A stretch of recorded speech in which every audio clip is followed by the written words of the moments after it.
Hey, what's up, everybody? Fred Minnick here. Today, I am going to taste a little of the Old Fitzgerald Bourbon.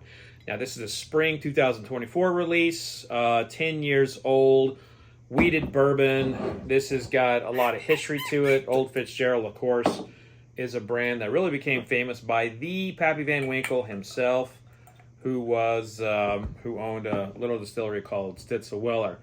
When Stitzel-Weller goes under, it is sold to a company called Norton Simon, who would eventually become United Distillers, who would eventually shutter off a lot of their brands. And in the 1990s, United Distillers, now known as Diageo, sold this brand right here, Old Fitzgerald, to Heaven Hill. And Weller went to Sazerac, and Rebel Yale went to Luxco. And that move would basically be Heaven Hill's major entry point into the wheated bourbon. Up until that point, they had really been a distillery that played around with rye in their bourbon. But a few things changed when it went to Heaven Hill. One is the barrel entry proof went up. It went from 110 barrel entry proof to 125. So the Old Fitzgeralds that you have today are going to be very, very different than the Old Fitzgeralds of yesterday. So you would have seen a major difference starting to say in the late 90s. Well, actually, they would have gotten old barrels from Stitzel-Weller. So you would have started to see some significant changes in the early to mid 2000s. Of course, now we're full on Heaven Hill distillate, all from the Bernheim Distillery in downtown Louisville. I sipped this earlier, and now I'm going to give kind of like a formal review. Like a lot of times, you'll see me. You won't see me sip it previously, but I have already sipped this. This isn't the first time I've tasted this. So I kind of already have an idea of what I am to expect. Okay. So my first thought on the nose, it's very buttery. It's kind of like walking into a creamery or an ice cream parlor. There's like this like creamy, buttery smell in the air. I would say if you could put the butter pecan ice cream on in a whiskey glass, that's what it smells like. That's what it smells like. No, I love that ice cream, right? But it's not something that you would necessarily go around smelling in bourbon. But I'm a big fan of butter pecan ice cream. What's your favorite ice cream? Put your favorite ice cream in the comment section. I'd love to know. So this decanter series is actually really inconsistent, and some years I love them, some years I don't love them, and I have found Heaven Hill's wheated bourbon line to be inconsistent in general. A case in point is the Larceny, which is their barrel proof version of the brand Larceny. Last year, finished second and third in my top 100. Previous years, 60. 50, something like that. And there's been years that they didn't even, get a quality score from me or other critics. So I think wheated bourbon should go in the barrel at 110 proof. That's just my personal thoughts. And I think that by them going up, they roll the dice a little bit more on the quality with wheated bourbon. Anyway, don't want to digress too much before getting to the taste. By the way, I'm sipping this out of a Daryl Hall Glencairn. I used to send my guests on the Fred Minnick Show Glencairns, and I obviously did not send Daryl Hall his glass, but I used to send their own etched glass. So sorry about that, Daryl. Tell you what, come back on the show and I'll give you the glass. Okay, so here we go. Okay.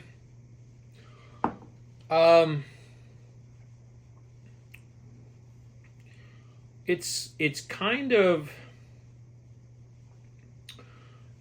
soft. It's soft on the palate. By what I mean by soft is it's not it's not aggressive. It's not alcohol-y. It feels, it feels gentle on the palate, if you will. Now, this is 100 proof. Obviously, it's bottled and bond, so a lot of people that would be high proof for.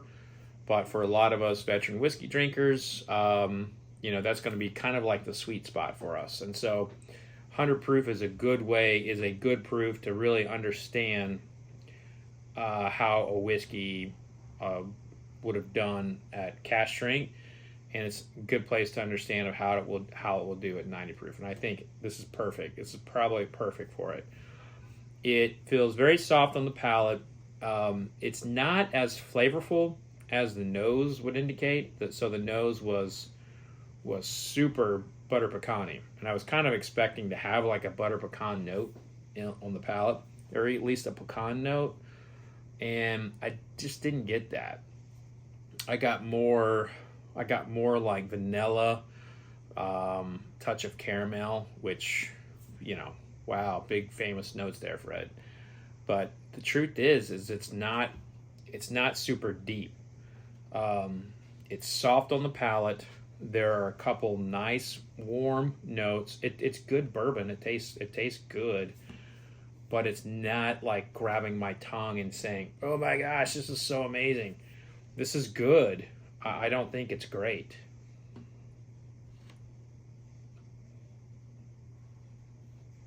I'll throw a couple other notes in there, like a marshmallow, a little brown sugar, a touch of tobacco and leather.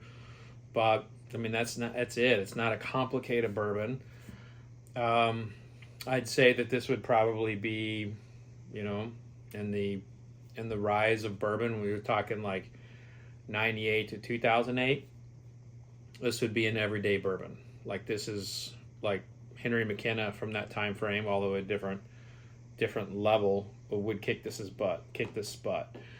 Weller Special Reserve, which back then would have been 7 years old, would have kicked this product's butt. Like, I don't see this living up to some of the higher, deeper flavor profiles that are out there with 10-year-old, let alone, like, we're talking 10-year-old bourbon here, which is what this is. Like, I would probably even say that Russell's Reserve 10-year-old would probably beat this in a blind tasting with me. That being said, this is one of those special bottles that comes up in lotteries. It's a limited edition, and if you get it, a lot of people are buying it because of the bottle. It's a beautiful bottle. It's a beautiful package. And there's not many presentations like this in American whiskey. So if you get an opportunity to buy this, it's probably going to be between $200 and $400. If you're at a price gouging place, it's going to be more than that. If you're lucky, it'll be $150. If it's marked down, like, they're bare bones, that's not going to happen. Never mind. It's not going to happen. Don't want to get your hopes up.